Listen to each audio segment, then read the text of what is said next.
During this lesson, we're going to take this 2D line art, letter W, capital W, and create it into a 3D object that we can print. So I have this in SketchUp right now, and I'll show you how to do that in just a moment. But we need to do something else first. When we trace this, we're going to use the pencil tool or the line tool. There's also a freeform or freehand line tool that you can use as well for squiggly shapes. The problem that we need to solve is that when we try to trace this, when you go along within SketchUp, the lines are black and the line art is black. And so we cannot change the color of the lines in SketchUp. They are always going to be black. But we can change the line art. So let's go ahead and do that. So I am in Pixlr Editor now, pixlr.com/e, and this is a free graphics editing program that anybody can use, and it runs on anything from iPads to Chromebooks to PCs, Macs, whatever, because it just uses a web interface. So I'm going to go ahead and open up the W. There it is right there. I got this from Mr. Urick. And again, you're going to find when searching for line art that it's almost always black and white. So how do we change this black to a lighter color? Well, first thing I'm going to do is use the wand select tool, keyboard shortcuts W, and I'm just going to click on the black part of the capital W. And you can see the marching ants going around. And so now all I have to do is just pick a color down here that's pretty light. It'll probably be light enough right there, because we want to be able to see the SketchUp lines on top of it when we trace. So I'm going to go ahead and click OK. And then I'm going to use the paint bucket tool, which is right here. Click anywhere inside the marching ants, and there you go. It's just that easy. So I'll come up under Select, choose Deselect, and there's a little bit of black artifact around there, but that's fine. We're just going to use this for tracing. So let's go ahead now and save this. We'll save it as a high quality JPEG, and you can name it anything you want. I'm just going to call it W. How's that? And it doesn't matter what you call it or where you put it, as long as you can find it. And so I'm going to save it as a JPEG. It asks me where. I'm just going to put it right in here. So there we have it. Now let's get our W into SketchUp. So I'm going to begin by opening up SketchUp, and I'm using the free web-based version, not using SketchUp for schools, because I am a retired teacher. It's essentially the same thing. So we want to create a new model, and we specifically want to do it in millimeters. And there's a couple of reasons for that. One is that everything in the 3D printing world is in the metric system, particularly millimeters. And the other issue is that if you go ahead and create your work in inches, say you make your W 5 inches by 5 inches, when you bring it into your 3D printing software, it's going to assume it's millimeters because that's all it knows. And so the slicing software is going to do what you say, and instead of getting a 5 inch by 5 inch W, you're going to get a 5 millimeter by 5 millimeter W, which is about the size of a pinhead. So I'm going to go ahead and start this in millimeters. Very first thing you want to do is save your project. You're probably saving yours to Google Drive. I'm going to call this Mr. WW. There we go. Having trouble spelling my own name. So what we want to go ahead and do now is import our JPEG image. So we'll come up here and come down under Import and choose it from My Device. Now you might be bringing yours in from Google Drive, but the process is essentially the same. So I'm going to go ahead and browse for my file now. So there's my WJPEG. I'm going to double click on it, and you have two choices. You can bring it in as an image, which is what we want to do, or you can bring it in as a material. Now you might bring it in as a material if, say, it was a brick wall pattern and you wanted to put it on the side of your SketchUp model house. But we just want to bring it in as an image. And now I have my W attached to my cursor. So I'm going to come down here and click once at the origin. That's where the red, green, and blue axis meet. And then as I start to drag it out, I can size it. Now, see what's going on down in the lower right-hand corner of my screen? That is where you can go ahead and specify what you want the height to be. Now, my 3D printer has a bed on it that's 200 millimeters by 200 millimeters. And so, just to make sure it fits, I'm just going to type in 180. And by the way, do not click in that box down in the lower corner. Only bad things will happen. You just go ahead and without clicking in that box, I'm just going to enter in 180. Now I'll hit enter, and there it is. And you can see that that's relatively the correct size compared with this fellow here. By the way, we don't need this fellow, so I'm just going to click on him and delete him. Then I'm going to come over into my scenes, and I'm going to look at the top view, and then you can use the wheel on your mouse to zoom in, or a quicker way to get full screen is to hold down your shift key and type in Z. Pretty cool, huh? So now let's go ahead and begin our tracing. Okay, let's go ahead and begin tracing, and to do that we're going to use the line tool, which is over here. You have two choices of lines. This makes straight lines or edges, and this makes squiggly lines or freehand lines. So I'm going to go ahead and just select the line tool, and then I'm going to come and zoom in, because zooming in is your friend. And I'll just go ahead and start here and come across, and the line is red right now because I'm parallel to the red axis, which is pretty important. Now this is sort of jumping around because the minimum length of edge or line that SketchUp can draw is 1 millimeter. And so this is hopping every 1 millimeter. So we're not going to be able to trace it exactly, but we'll be good enough. Now I'm coming down parallel to the green axis. So I'll go ahead and click about right there, and then come up to here. Now watch this. I want this to be the same height as this corner over here. So all I have to do is come up to about here, mouse over, and just pause briefly on that point. And then as I go across, see that red dotted line?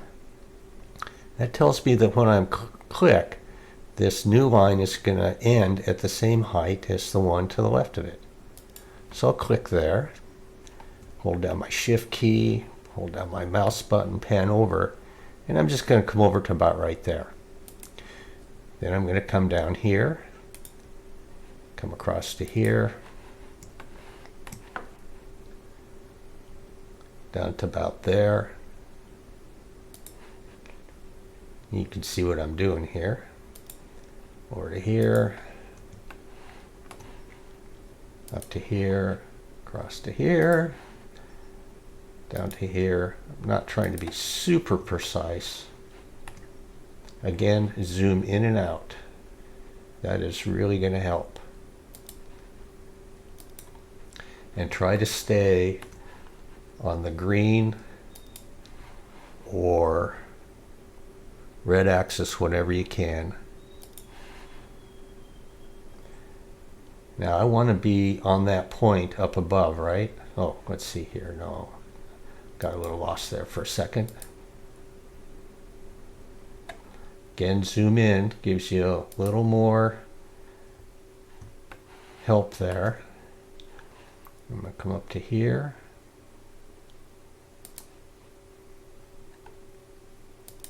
And then finally, I'm going to close it right there. Notice how this turned white? And that's because this is now a face. SketchUp uses edges or lines to create closed polygons and create faces. Okay, I forgot to do this part of the W here that kind of looks like an arrowhead. So again, I'm just going to start my line command. Start up to about there. Again, I am parallel to the green axis. Come up here, and then I'm just going to come straight down.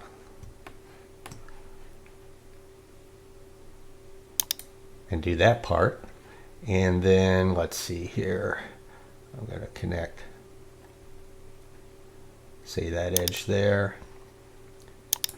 Whoop, accidentally clicked there. Maybe about to there, hit escape, start another line that goes from about here to here, and then type in E for eraser and erase that little part right there and that little part right there. Okay, now why did I do it that way? Well, this is symmetrical, and so any slight deviation that I have on the left side, I want to have the same thing on the right side. I don't, if I can go ahead and mirror the left side over onto the right side, then my life's going to be just a little bit easier. So let's go ahead and I'm going to show you a trick here. I'm going to, down here you've got the tape measure tool. I just type in the letter T. And then I'm going to come over here and mouse on this line. Then I'm going to click and hold my mouse down to that point right there.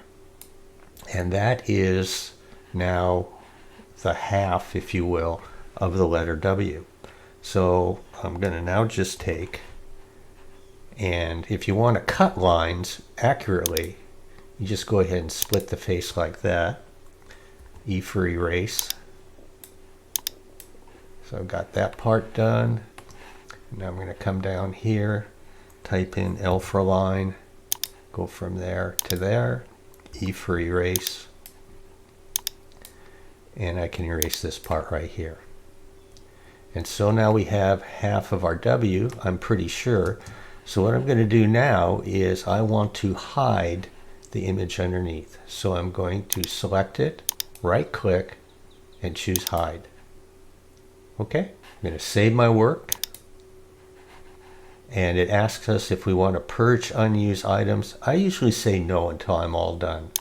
Unless you're having memory issues or your computer's lagging because you have too much geometry hidden, and otherwise there's no real reason to purge it, because I might want some of those lines or hidden objects back.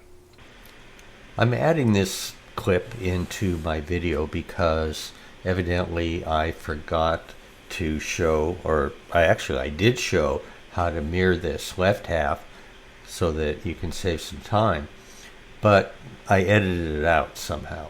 So here's how you go ahead and mirror or duplicate a mirror image of the left of the W.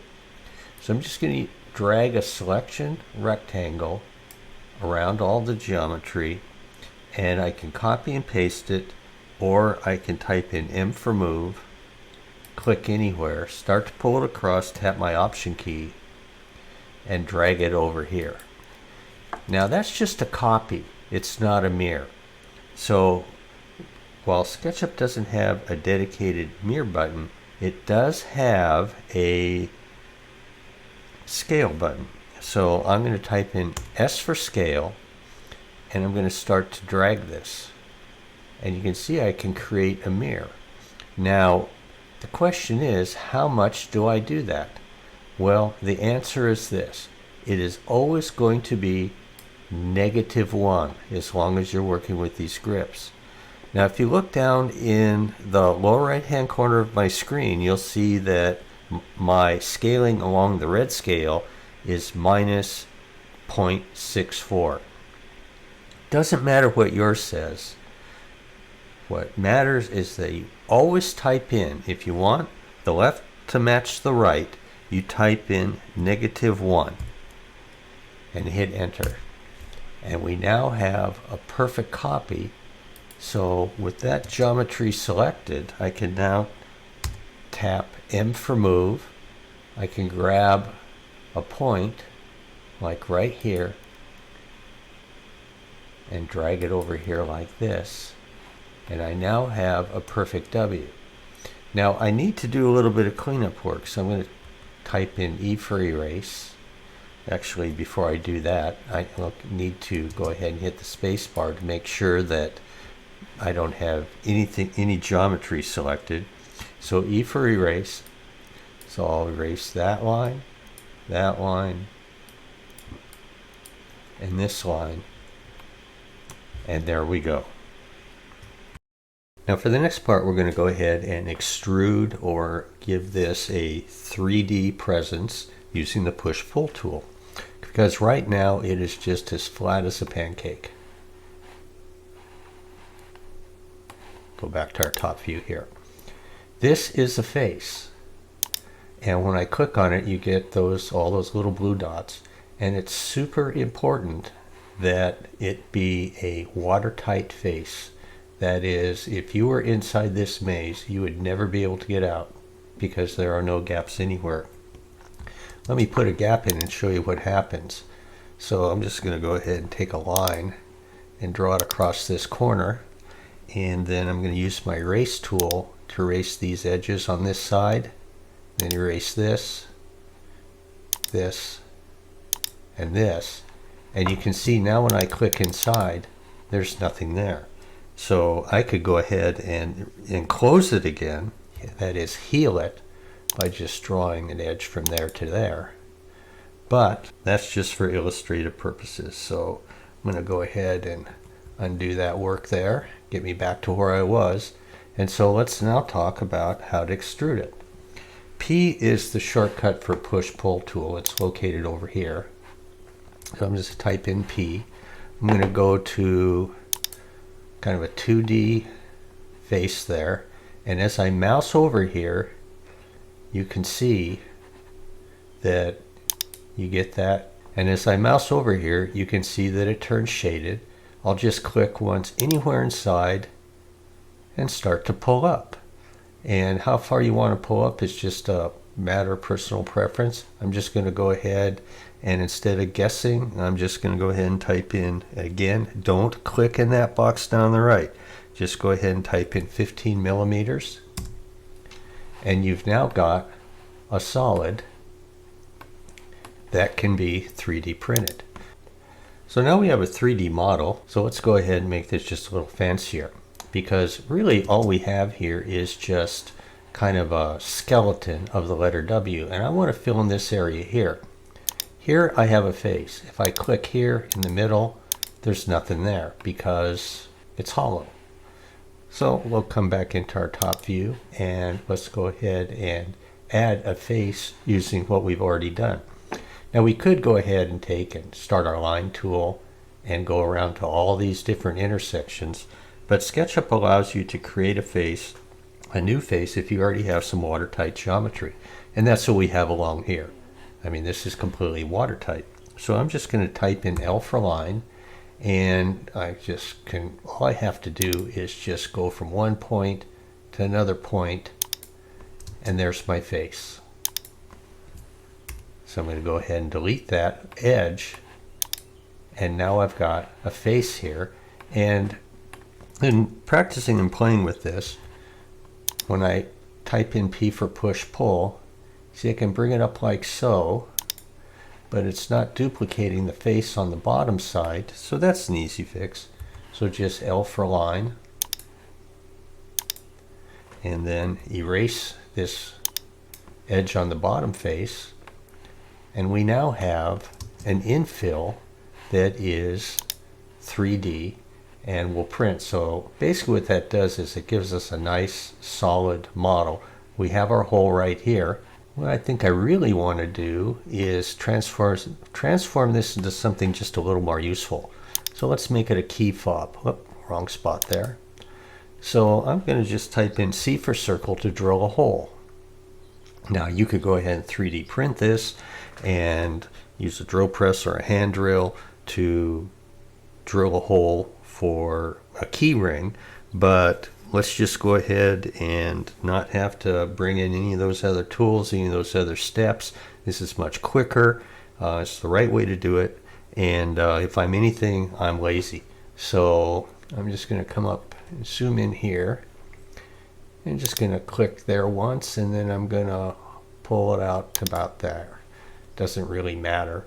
And then I've now got a face here, and I've got a face out here, but I don't have a hole. Now, we use the push-pull tool to add mass or to give thickness to 2D objects. I'm now going to use the push-pull tool to subtract mass. And so I'm going to take this circle here, type in P for push-pull, and just start to pull it down.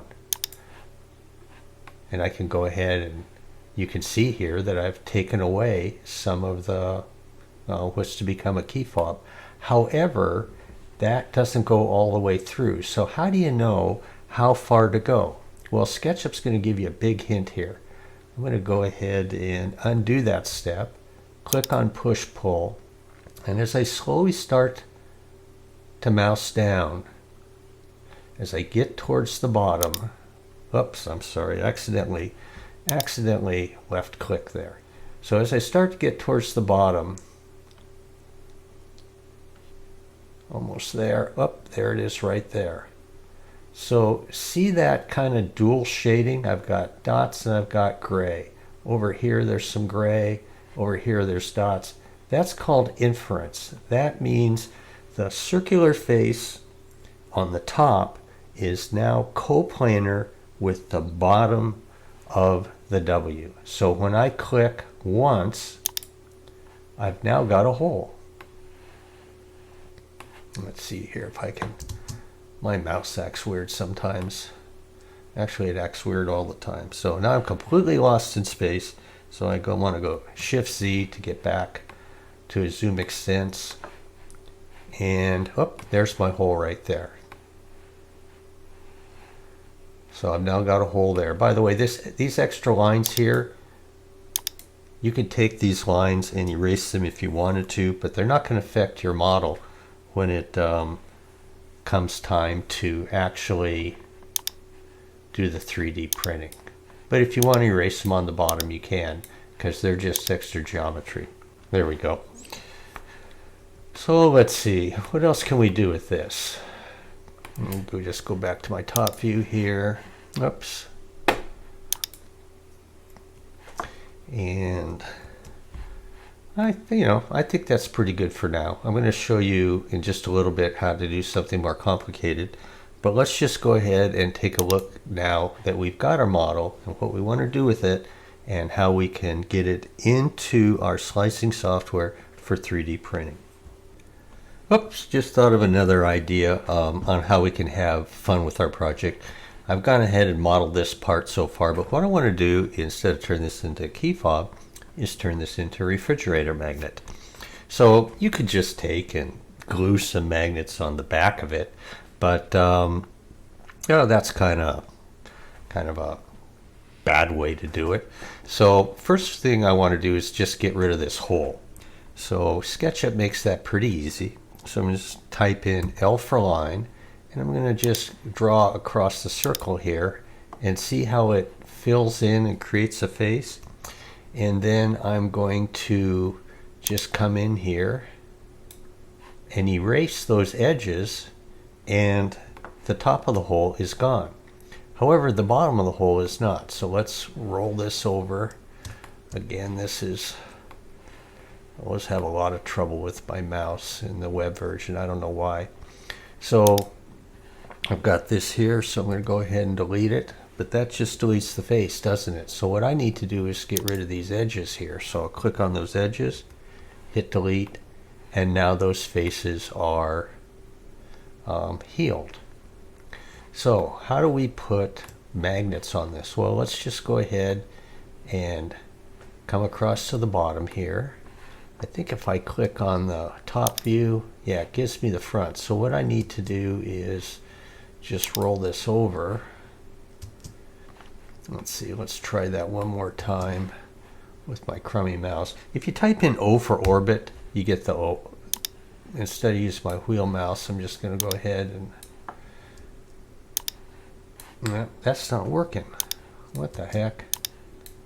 Okay, so here we come to a part where, and this is a characteristic of the web version, it isn't anything I've done, and you're going to run into this too, but your model freezes, and it happens to everybody, and it's because you're working on your Chromebook, and what is actually doing all the computing are the SketchUp servers on the other side of the internet.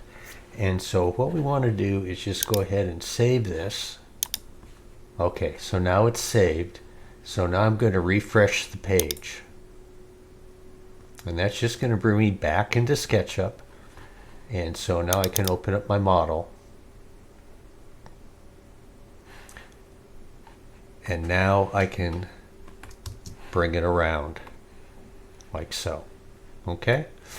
So if I go back into my views here and, excuse me, my scenes, and pick the top view, it's going to flip it back around. So how do I get aligned, or how do I align my view so I'm looking directly at this face? Well, I just click on the face, right click, and choose to align the view. Bingo, I'm now looking at the bottom. So where do we want to put our magnets? Well, you're going to have your magnets first to go ahead and, you can measure them with a digital micrometer, or a digital caliper rather, to find out their size. I'm going to assume they're 2 millimeters thick, just for the sake of discussion here.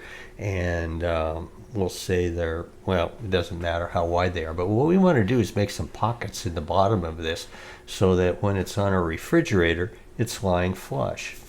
So I'm just going to type in C for circle. I'm going to come up here, put a magnet here. I'm going to pull that out, and I'm looking down in my measurement dialog box, which is in the lower right corner. Right now it's saying 8 millimeters. Then I'm going to come over here, pull over, and you notice that line there that helped me out. Let me do that again. So I'm going to come over here, make another circle, and nobody's ever going to see the back of it. It's not that big of a deal, but it's just kind of a cool feature of SketchUp that it allows you to make these holes so that they line up. So I'll come out here and type in 8 and hit enter. And then I'll just come down here, do the same thing, pull this out, 8 millimeters, click, and down here. So this is for 4 magnets. Honestly, maybe 1 or 2 would probably be fine, but we've now got 4 circular faces, one here, one here, one here, whoop, and one here. And what we want to do is now recess these, or take away from the mass, using the push-pull tool. So P for push-pull. I'll click on this face, and I don't want to pull up, of course. I want to go down, and I'm just going to go down 2 millimeters. Again, you'll have to measure your magnets to know exactly what the right depth is. And when it comes time to put in the magnets, just a little bit of hot glue or a little bit of super glue will do it. Now, did I mention I'm lazy? I'm a retired school teacher. I was in the classroom for 38 years. I am always looking to get out of work because I've always got a lot of fun projects to do, like doing this lesson for you. So I don't want to take the extra time to type in 2 millimeters with each of these. But SketchUp remembers that I used 2 millimeters with the previous push-pull operation. So all I need to do is mouse over this and double-click. And double-click. And double-click. And I've now got my holes for my magnets so that I can put this on the refrigerator. So next, let's go ahead and export this and talk about 3D printing. So here's where we want to take a close look at our model to get rid of any extra geometry, lines, edges, junk. Because in the process of creating this, we have created all kinds of geometry that a 3D printing slicing software might not completely understand. Now, notice how this face here is white and this one's gray. Well, that's because this face is reversed. Now, what that exactly means is probably not super important, but we want to reverse that face so that it looks white. Then let's take a look at the bottom here. And the shading can be just a little bit misleading here, but it looks like we now have a bunch of external faces. So that's good. Now, see all these extra lines here? They don't really help anything, So we need to get rid of those. So I'll type in E for erase and just go through and start to erase some of these lines. I'm just holding my left mouse button. And notice the face isn't disappearing. So everything is still watertight, which of course is important for anything that you're going to do regarding 3D printing. So I guess that probably looks pretty good. We'll find out here in just a moment. But now what we want to do is convert this SketchUp file, which is a .skp file, into an STL file, which 3D printing slicing software can recognize, whether you're using Prusa Slicer like I use, or Cura, or proprietary software for a particular 3D printer that you have in your classroom. So I'm just going to come up here and I'm going to go ahead and download this as an STL file. Now you might be able to export yours because you're using SketchUp for Schools and I'm using the free version as an OBJ file, and that would be fine too. So I'm going to download this as an STL file and I'm going to save it. So now I'm going to go ahead and open up my slicing software, which is Prusa Slicer. You might be using Cura or whatever software comes with the 3D printer that you have. I'm going to open up that STL file, and there it is right there. So now I need to make some decisions, and your teacher can help you with that because every 3D printer is different. But under supports, I'm going to go ahead and say supports on the build plate only. Now why do I need supports? Because while the bottom of my W is flat, remember I have those pockets for the refrigerator magnets, so I'm going to need some supports there, but they're easy to pick out and they don't have to be pretty because nobody's ever going to see them. So I'm just going to choose that, turn on my support generator, and now I'm going to go ahead and slice it. And I didn't get any errors, which is always a good deal. By the way, I'm going to come back here for a second. If you want to make it smaller, and all 3D printer slicing software allows you to do this, you can just go ahead and scale it. So you can make it bigger or smaller, whatever you want to do. But I'm going to go ahead and reslice it. And now I'm going to just kind of zoom in here just a little bit. I'll come into this part right here, and you can actually see in the slicing software each filament of bead that is going to get extruded.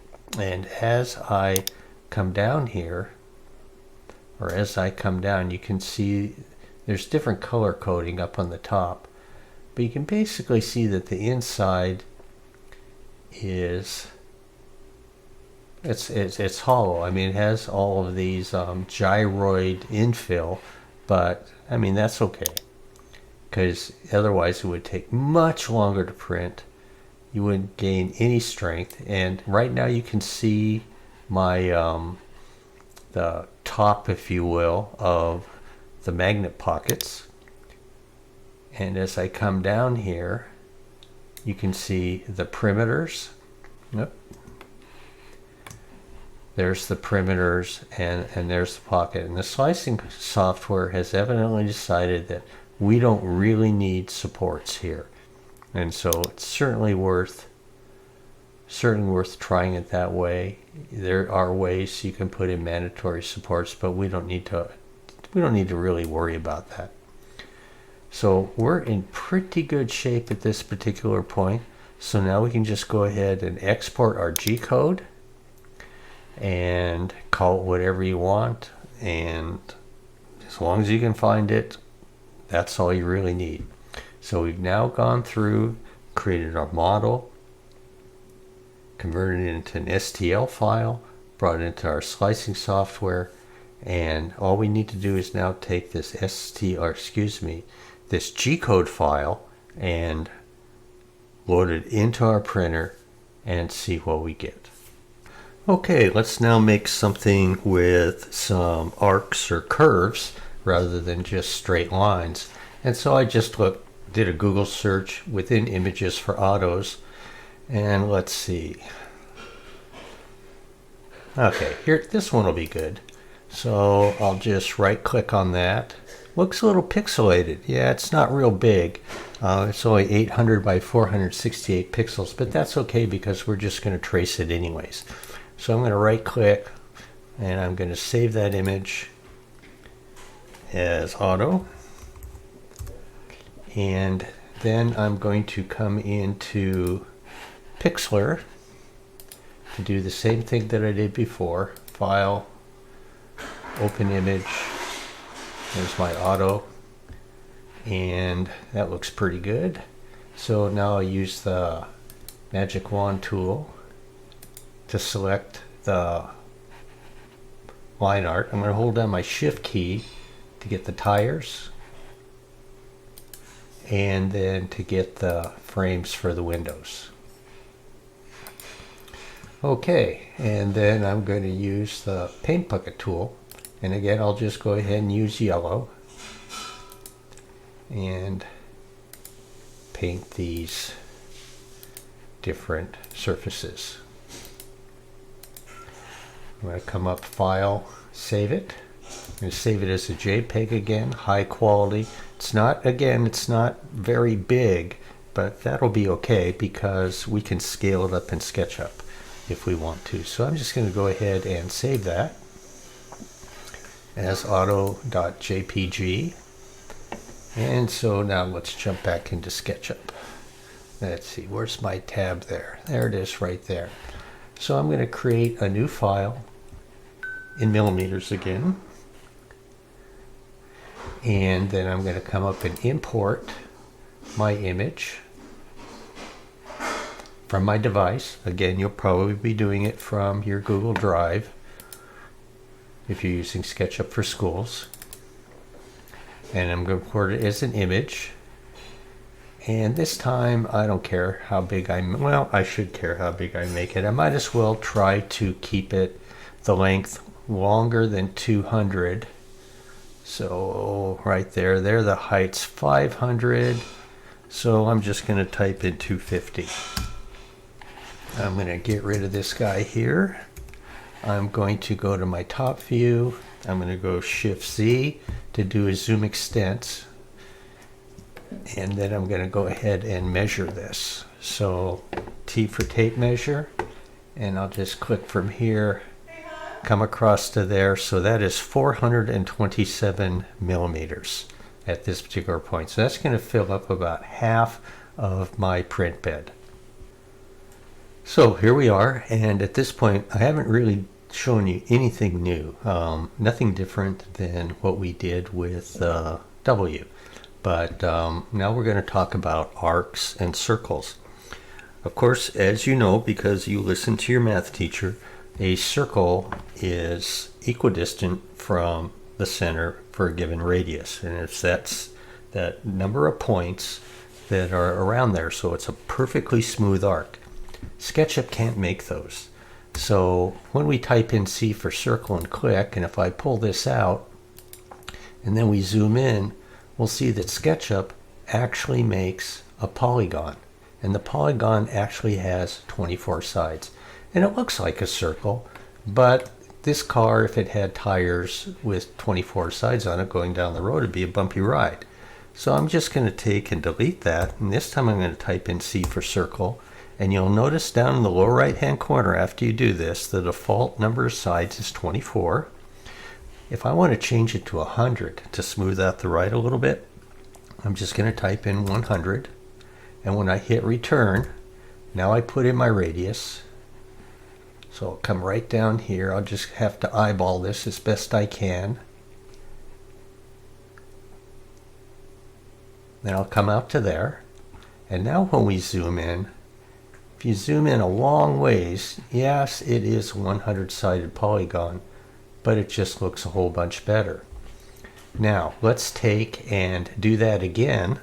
So C for circle, and because I chose 100 sides before, down in your lower right-hand corner in that dialog box, it should also say 100. So if it doesn't, if it says 24, if you clicked outside or did something different, just change it back to 100. Now when I mouse around here, I can't find the center, and that's just kind of a thing that SketchUp does. However, if I mouse over here for just a moment, see the center appears, and now I can come down, snap to the center, and come out to there. Okay, so there's that tire. So now I'm going to go ahead and duplicate this over here. So I'm going to select this circle, hold down my shift key and select this circle. I think I've got all the geometry there. There, let's see. There we go. I can also just take and draw a box from left to right, and it'll grab everything real quick. So now what I want to do is copy and paste this over here. But if I do that, if I copy, if I paste, it's attached to my cursor, and I could go ahead and click and eyeball it. But there's a more accurate way to do it. And then that is type in M for move, and then use your base point right there for the center and start to move it along the red axis. And before you get all the way over, tap your Option key to make a copy, and then come over here along the red axis and just click. So we now have our two tires. Let's go ahead and make our fender wells. And we're going to do essentially the same thing, but we're going to use a different tool this time, because I want my fender well to be concentric with my tire. So I'm going to use a new tool now, which is called Offset. And the keyboard shortcut for that is F. So I'll press Offset, I'll click on this, and then I'll just come out to here, and then I'll click on it again. I clicked too quick there, so I'll undo that, click, and pull out to there. And then I can take my line tool and just do some cutting here. Let's see, where do I want to cut? I want to just come across, maybe like this. Yeah, that'll work. And then I want to do the same thing over here. Line tool over to, yeah, I think right there. And then I can take and erase that edge and that edge. And let's see, what else do I need to erase? Erase this edge, which is going to break this face. And there we go. And so now I can take and triple click on this, type in M for move, just pick a point anywhere, doesn't really matter, start to move it across, tap my Option key to make a copy, and I'm going to move it up a little bit like that. Looks like, no, that's exactly right. So there we go. We've now got our fenders created. Let's go ahead and just kind of fill in the body here. And now we need to go ahead and come across here. So we're going to talk about arcs next. Okay, so I made a big mistake so far. I do this, I make mistakes just like everybody else. I forgot to save my work. So I'm going to click on this. And again, you'll probably save yours to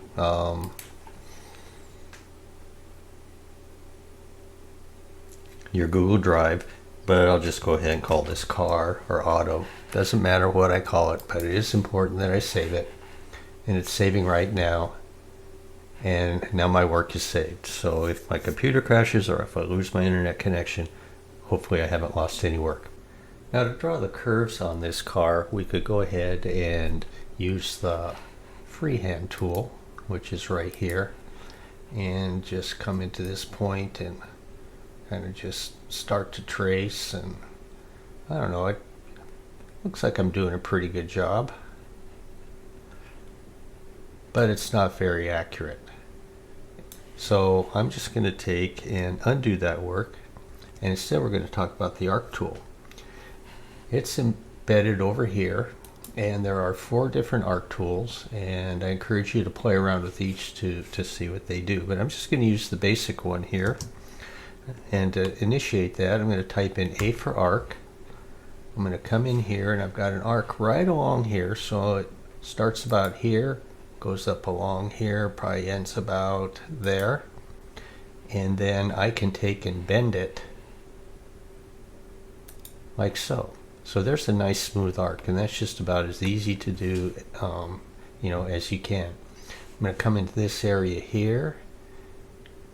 That's where it starts. That looks about where it ends, or maybe about right there. And then I'm going to bend it down so it looks like that. Then I'm going to just draw some basic lines. I just tap the L key here, because eventually you want to end up with a face. I'll hit escape, and I'm going to connect this endpoint with that endpoint right there. And I got a little bump right there, but I could take and move the arc if I wanted to. Now, what do I do about this area here? Well, that's an opportunity for another arc. I'm going to start it here and put it about there. And then come down and click. And it's not exactly traced perfectly, but it looks pretty good. So over there, maybe I'll come all the way to here. Let's see, it's giving me a little bit of a preview here. So click on that and then just kind of bend it up where you want. And then from here, I'm just going to go ahead and use the line tool to come across.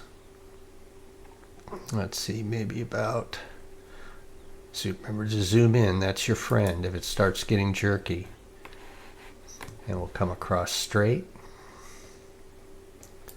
And I'm just going to go ahead and complete this, fast forward it, and then I'll come back.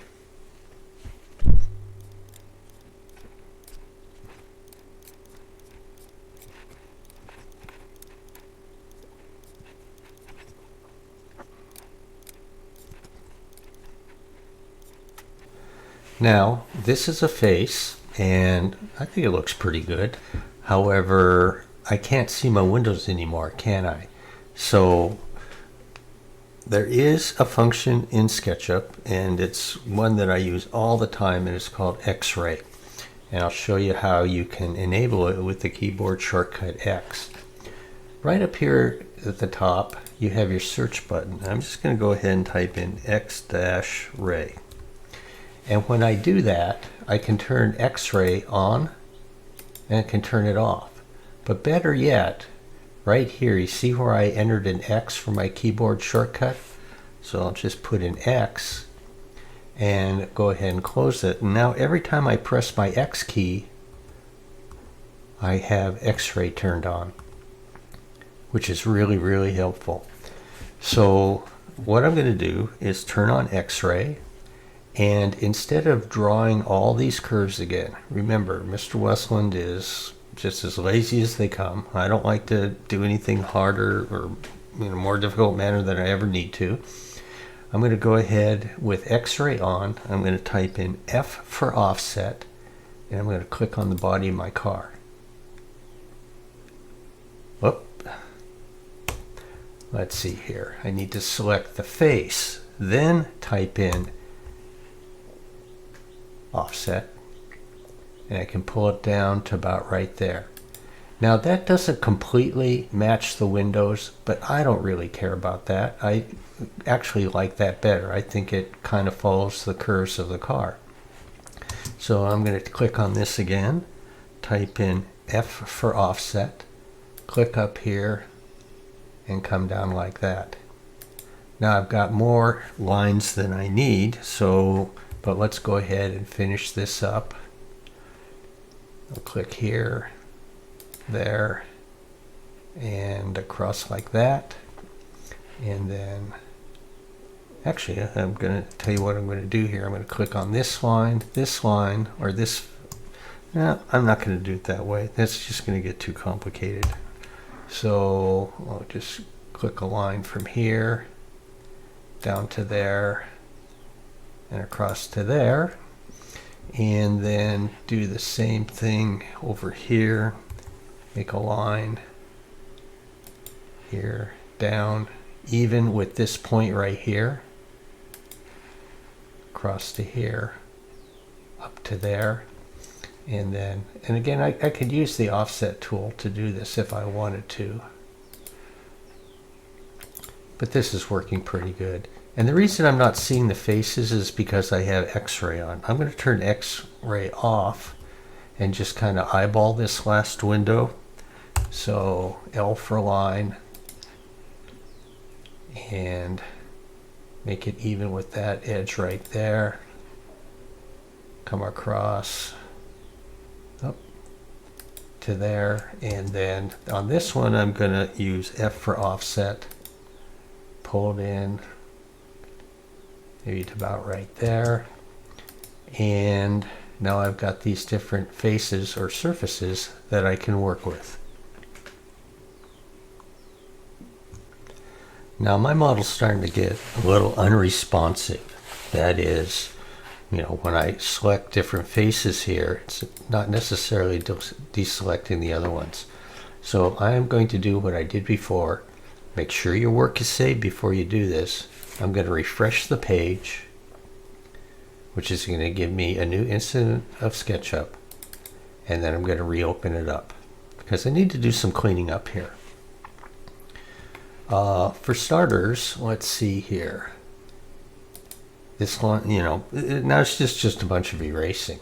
So I'm going to come in, and if you hold down your mouse key, or your mouse button rather, and kind of come in and just kind of drag across or paint the lines you want to erase, then saves you a little bit of time.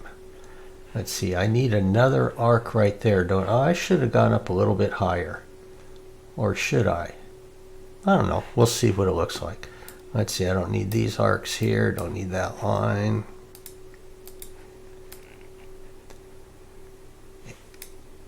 Oh, there we go. Made a mistake there. Let's see. And so there's the body of my car, goes around like that. There's my fender. I think I can get rid of this arc. Yeah, and I'll get rid of this one. Of course, you can make it any way you want. And then I'm going to take the background here and I'm going to hide it. And by the way, if you want to bring it back, all you have to do is come into the little eyeglasses over here, and you can click and select hidden geometry. Okay, see, there's my background right there. So now I can click on it and unhide it. But I want to hide it, so because I don't need it anymore. And I think we're getting pretty close to printing. At this point, you can go ahead and do some work with the push-pull tool. Whoop, there's an extra line right there. Not quite sure how that got there, but let's go ahead and get rid of that.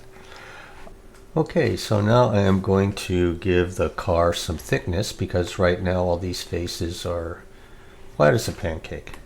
So I'll just tip it just a little bit here. And let's see, let's go ahead and just start with the body here, or this face here, which is the outline of the body, and I'll type in P for push-pull. I'll click on it and I'll pull it up 10 millimeters. And that looks pretty good. And I check the bottom because sometimes goofy things happen. It doesn't pull up quite like you would expect. So I'm going to go ahead and select this face now, type in P for push pull, and pull it up 10. And I can type in 10, or I can just mouse over to this face, which I know is 10 high, or with the push-pull tool, I can just double-click and it remembers the number 10. Now let's check underneath, and yep, there's some weirdness, right? See how it pulled that up just like that? And we can heal that. There's a couple ways we can do that just by putting in some interconnecting lines, that sort of thing. But I'm going to just show you a different technique here. This time, once I click on push-pull and start to pull it up, down at the bottom of the screen tells me if I tap my Option key, it will create a new starting face. So in other words, there'll be a face at the top and there'll be a face at the bottom. So that's what I'm going to do. I'm going to tap that, continue to pull it up. This time I'll just enter 10. And now we'll go underneath and take a look at what we got. And you see this is now closed in on this face right here. And we've got our holes for our windows. So that's all good. So this next face, we want to do the same thing. I'm going to click on it, but I'm only going to bring it up 6. But before I type in 6, I'm going to tap my Option key again. And then type in 6, hit Enter. Come underneath. And you see, it did a weird thing there again, didn't it? It didn't make a new face. So I must have hit something wrong there. So let's just undo it. Click, tap the Option key, pull it up, hit 6, Enter, and let's take a look now. Yep, this time it did it. Don't know why, but as long as it gets the job done, I'm a happy guy. Maybe bring that up another millimeter or 2 would be good. So let's go ahead and bring these wheels up. So click on that, pull it up 10, hit Enter, click this, 10, Enter. This one I'm going to pull up, just say 7, and come over here and double click.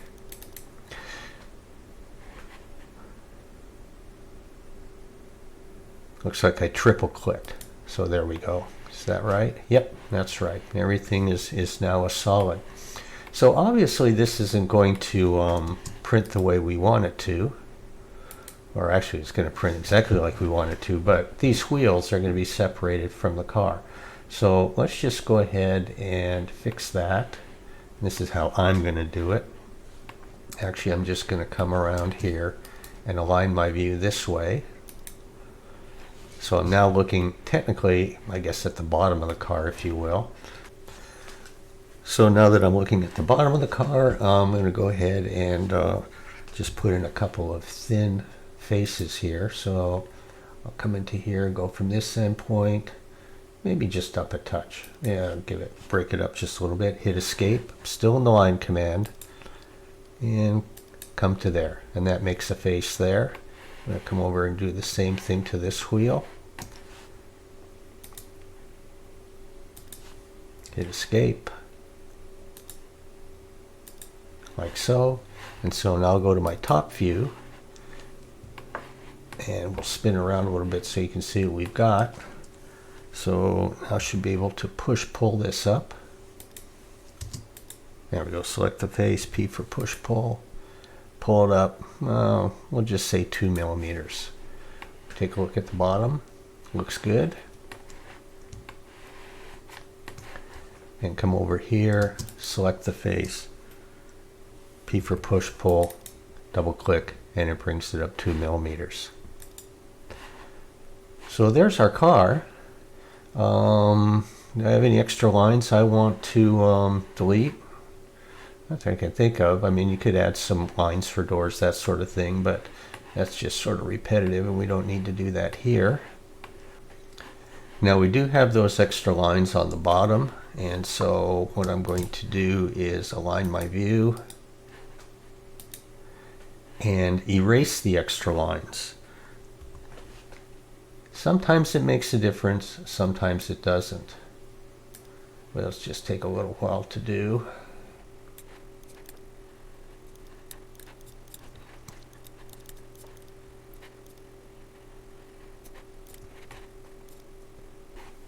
And there we go. That should do it.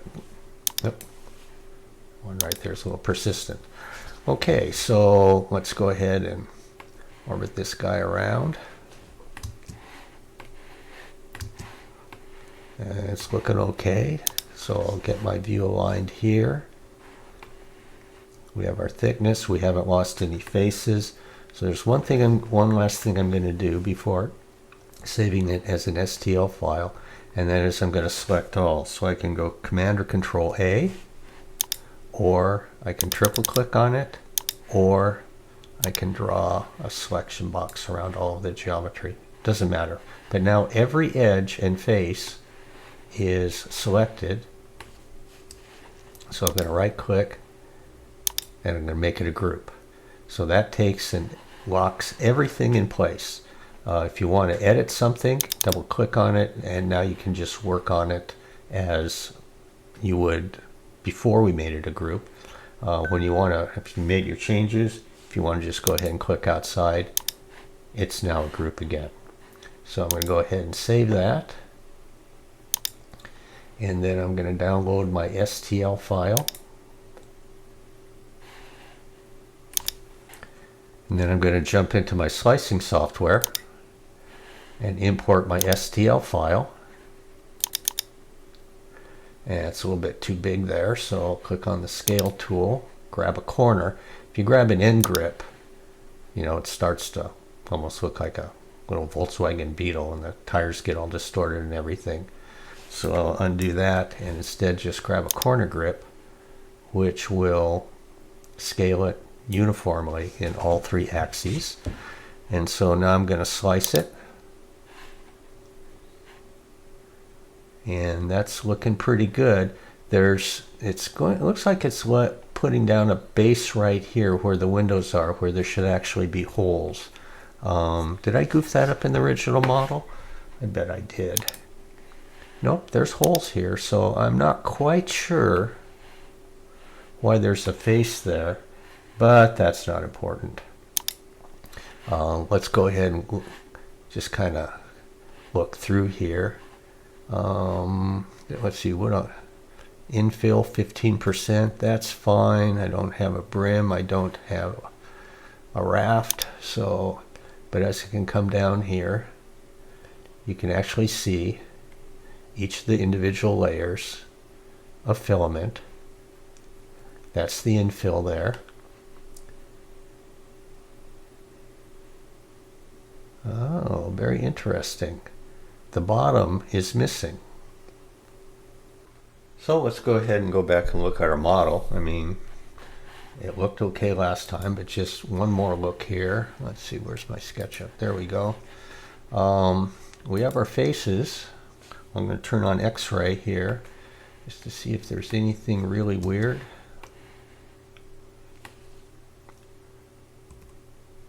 I don't see anything. Now you have in SketchUp for Schools an extra tool that is called Solid Inspector. It doesn't come with the free version, and so I can't show you how to use that. But go ahead and run Solid Inspector on it and see if that works.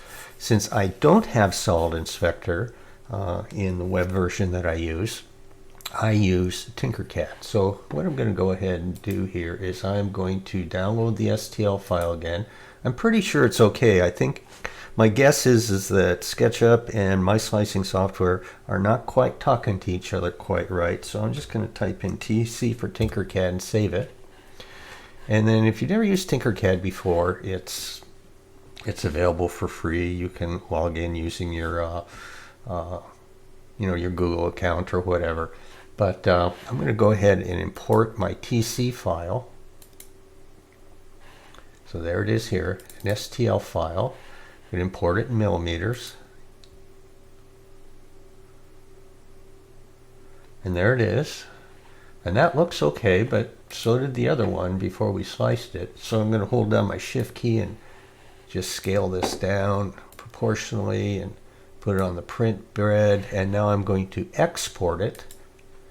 All I'm really doing is just generating another STL file. So we'll call this TC car. Again, doesn't matter what you call it as long as you can find it. I'm going to jump back into my slicing software. I'm going to take the SketchUp version of the model or STL file and delete it. I'm going to import the Tinkercad car file. I'm going to go ahead and just scale it up so that it looks a little bit better for you. I want to make it as big as possible. I can also rotate it like that. If it's green, that means it fits on the print bed.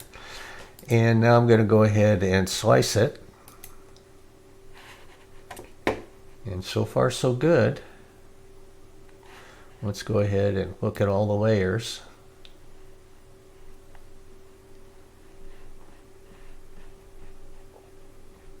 Perfect. Now we do have some interesting perimeters here and stuff, but that's nothing that you're going to see. It's just the way Prusa Slicer sliced it. But you should end up with basically the same carve. So bottom line, the SketchUp file was okay, but something between SketchUp and my slicing software happened, so I just went ahead and brought my STL file from SketchUp into Tinkercad, and then from that went ahead and exported it again as an STL file, this time Tinkercad's version or interpretation of the geometry, and everything seemed to work just fine. So there you have it. I hope you enjoyed that. If you have any questions, just let me know, and good luck. Happy SketchUpping.